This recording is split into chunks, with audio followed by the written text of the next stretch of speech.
ভয়ঙ্কর ষড়যন্ত্র চলছে। আপনি ভাবতে পারেন না, কারাগারে বসে সাবেক প্রধানমন্ত্রী শেখ হাসিনার মন্ত্রীদের বিরুদ্ধে এমন ভয়াবহ চক্রান্ত হতে পারে।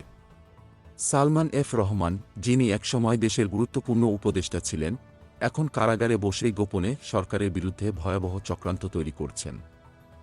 শুনুন, শুধু তাই নয়, আদালতে এসেও তিনি সরাসরি সাবেক প্রধানমন্ত্রী শেখ হাসিনার কাছে এক চরম বার্তা দিয়েছেন। হ্যাঁ, সালমান এফ রহমান তার আইনজীবীদের কাছে বলেছিলেন, সরকার আমার 40,000 শ্রমিকের চাকরি খেয়ে ফেলেছে, 10,000 শ্রমিক মাঠে নামলেই বিপ্লব শুরু হয়ে যাবে। তাহলে কি এটা কোনো দেশের ভিতরে বিপ্লবের ইঙ্গিত?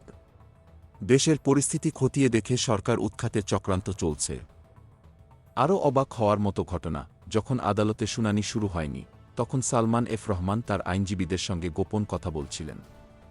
তিনি জানতে চেয়েছিলেন শ্রমিকরা কি করছে, সরকার কেন আমাদের কোম্পানি বন্ধ করছে। তার মুখে শোনা গেল এমন কথা, আমার কোম্পানি বন্ধ হলে আমি সেটি বন্ধ করব, সরকার কেন করবে? এটা তো চলছেই। কিন্তু তিনি যখন জানতে পারেন ঢাকা বিশ্ববিদ্যালয় এবং ঢাকা কলেজের শিক্ষার্থীদের মধ্যে রক্তক্ষয়ী সংঘর্ষ হয়েছে, তখন তার প্রতিক্রিয়া ছিল একেবারে অদ্ভুত।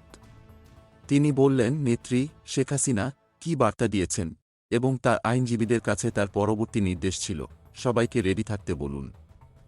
এদিকে কারাগারের জীবনও কতটা কষ্টকর হয়ে উঠেছে।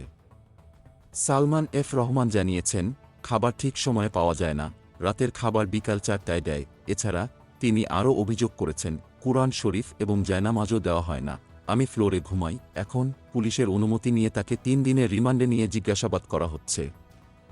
কিন্তু প্রশ্নই থাকে, এই ভয়াবহ ষড়যন্ত্রের পরিণতি কী হবে?